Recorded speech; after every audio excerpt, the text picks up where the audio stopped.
আসসালামু আলাইকুম। Research help বাংলাদেশের পক্ষ থেকে আপনাদেরকে আবারও স্বাগত। আজকে আমরা একটা দারুণ ওয়েবসাইট দেখাবো যেটা দিয়ে আপনারা খুব সহজেই ভিজুয়ালাইজেশন করতে পারবেন। এটার নাম হচ্ছে ন্যাপকিন এআই। আমরা ন্যাপকিন এআই এর ওয়েবসাইটে ঢুকলাম। ঢোকার পর আমাদেরকে প্রথমেই সাইন ইন করতে হবে, মানে অ্যাকাউন্ট খুলতে হবে। অ্যাজ ইউজুয়াল নিয়মে আপনারা অ্যাকাউন্ট খুলবেন, ঠিক আছে? আচ্ছা, আমার অলরেডি অ্যাকাউন্ট খোলা আছে। তো এরপর এখানে ভেতরে ঢুকলে দেখবেন লেখা আছে নিউ ন্যাপকিন। নিউ ন্যাপকিনে ক্লিক করবেন। একটা হচ্ছে ড্রাফট উইথ এআই, আর একটা হচ্ছে ব্ল্যাঙ্ক ন্যাপকিন। মানে আপনি যদি কোনো একটা প্রশ্ন এআই কে করেন, সে যে উত্তরটা দেবে সেই উত্তরটাকে আপনি ভিজুয়ালাইজ করতে পারবেন।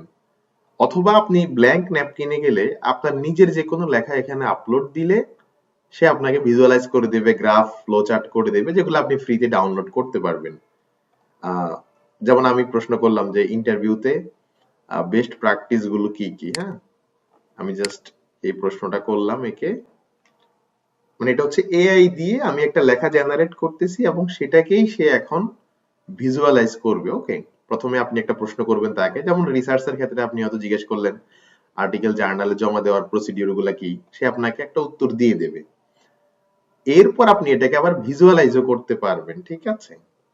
যেমন ধরুন এখানে আমি যদি এখানে দেখেন এই যে জেনারেট ভিজুয়ালস এখানে ক্লিক করি, তাহলে সে আমাকে এই যে পয়েন্ট গুলো, সেই পয়েন্ট গুলোকে সে ভিজুয়ালাইজ করে দেবে। দেখেন এই যে সে নিচের যে পয়েন্ট গুলো সেগুলো সে কিন্তু ভিজুয়ালাইজ করে দিছে। ঠিক ঠিক আছে, এই যে সে কিন্তু ইফেক্টিভ ইন্টারভিউ প্র্যাকটিস পিরামিড সে কিন্তু একটা করে দিছে। ঠিক আছে, এখন আপনি চাইলে এটার বিভিন্ন কালার চেঞ্জ করা থেকে শুরু করে সবকিছুই করতে পারবেন। এখানে নানান কাস্টমাইজেশন আছে, চেঞ্জ স্টাইলে ক্লিক করে আপনি স্টাইলটা চেঞ্জ করতে পারবেন, ইত্যাদি ইত্যাদি। ঠিক আছে, এরপর আপনি অর্থাৎ আপনি যেই লেখাটাকে আপনি ভিজুয়ালাইজ করতে চান সেই লেখাটাকে মার্ক করবেন।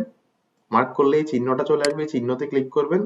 চিহ্নতে ক্লিক করলে সে আপনাকে হচ্ছে ভিজুয়ালাইজেশনটা সাজেস্ট করবে। দেখেন এখানে ভেতরের যে লেখাগুলো আছে সেটাকে কিন্তু ভিজুয়ালাইজ করে দিছে। ঠিক আছে, ভেতরের লেখাগুলোকে ভিজুয়ালাইজ করে দিছে। আপনি নানান ঢঙ্গে এটাকে ভিজুয়ালাইজ করতে পারবেন আপনার যেভাবে ভাল লাগে। ধরুন আমার এটা ভাল লাগে, ঠিক আছে, আমি এরপর এটাকে হচ্ছে এখন আউট করতে চাই। চাইলে আপনি আরো কাস্টমাইজেশন করতে পারবেন, এখানে নানান কাস্টমাইজেশন আছে। আচ্ছা, এরপর আমি ডাউনলোড করতে চাই, যেখান দিয়ে এক্সপোর্ট, এক্সপোর্টে ক্লিক করার পর পিএনজি, এসভিজি এবং পিডিএফ এই মোডে ডাউনলোড করা যাবে। চাইলে ব্ল্যাক বা চাইলে ডার্ক বা লাইট মোডেও আপনি ডাউনলোড করতে পারবেন। রেজুলেশনও আপনি নিজের মতো করে এখানে বাড়াতে কমাতে পারবেন। ঠিক আছে, নিউ ন্যাপকিন এখানে যাবেন, ড্রাফট উইথ এআই এখানে যাবেন, আপনার প্রশ্নটা করবেন। ঠিক আছে, যেমন আমি একটা প্রশ্ন করলাম যে প্রিডিটরি জার্নাল চেনার উপায় কি, বা আমাকে কিছু বৈশিষ্ট্য দাও যেটা দিয়ে আমরা ভুয়া জার্নাল চিনতে পারি। এখন সে হচ্ছে আগে এআই দিয়ে সে আগে একটা লেখা বের করবে, এরপর আমি এটাকে আবার ভিজুয়ালাইজ করতে পারবো। ঠিক আছে,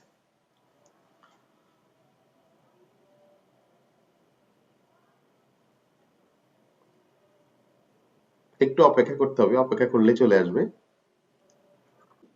সে এখন আমাকে ভুয়া জার্নালের যে বৈশিষ্ট্যগুলো সেগুলাকে সে এখন এই যে দেখেন সে আমাকে কিন্তু অনেক ভাবে দেখাচ্ছে আর কি।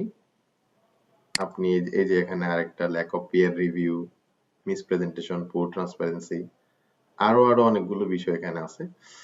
তো যেমন এখানে একটা বললো যে lack of transparency, rapid review time. আমি চাইলে এগুলাকে কিন্তু ভিজুয়ালাইজ করতে পারি। হ্যাঁ, এই দেখুন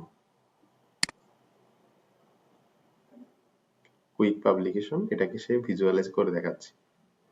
তো আবার ভিজুয়ালাইজেশনের ভেতরেও আবার নানান টাইপ আছে। এই যে আপনি চাইলে কিন্তু নিজের মতো করে সেগুলাকে কাস্টমাইজেশন করতে পারবেন। ঠিক আছে, আবার দেখুন আমি এই যে পুরোটাকে মার্ক করলাম, মার্ক করে এখানে দিলাম এই যে এথিক্যাল কনসার্ন। এই এথিক্যাল কনসার্নকে সে কিন্তু খুব সুন্দর একটা ছবিতে রূপান্তর করে ফেলছে। ঠিক আছে, এখন আমার যদি এই ছবির আরো আরো ভার্সন প্রয়োজন হয়, দেখেন সে কিন্তু অনেক সুন্দর সুন্দর এথিক্যাল কনসার্ন এই শুধু সে কিন্তু সুন্দর সুন্দর, আপনি চাইলে এটাকে নানান কালারফুল করতে পারবেন, লেভেল গুলাকে আপনি চাইলে চেঞ্জ করতে পারবেন। আর আরেকটা হলো যে আপনি চাইলে নিজের কোনো লেখাও এখানে সাবমিট করতে পারবেন, মানে নিজের কোনো লেখা যদি আপনি এখানে দিয়ে দেন তাহলে সে হচ্ছে আপনাকে এটা থেকেও বানিয়ে দেবে।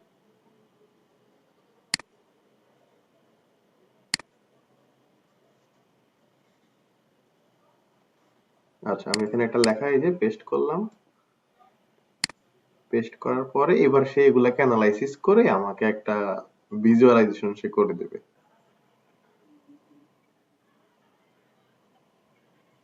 এই যে সে কিন্তু একটা ভিজুয়ালাইজেশন এখানে আমাকে করে দিচ্ছে।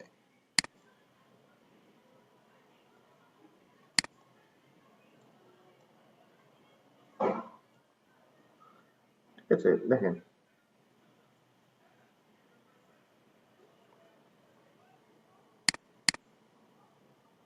সে এখানে দিয়ে দেবে। এই যে এগুলো হচ্ছে যে ভিজুয়ালাইজেশনের জন্য বেশ চমৎকার। এখান থেকে আপনি চাইলে স্টাইলটা চেঞ্জ করতে পারবেন, কালারটাও চেঞ্জ করতে পারবেন। তো আজকে এতটুকুই। সবাই ভালো থাকুন। আল্লাহ হাফেজ।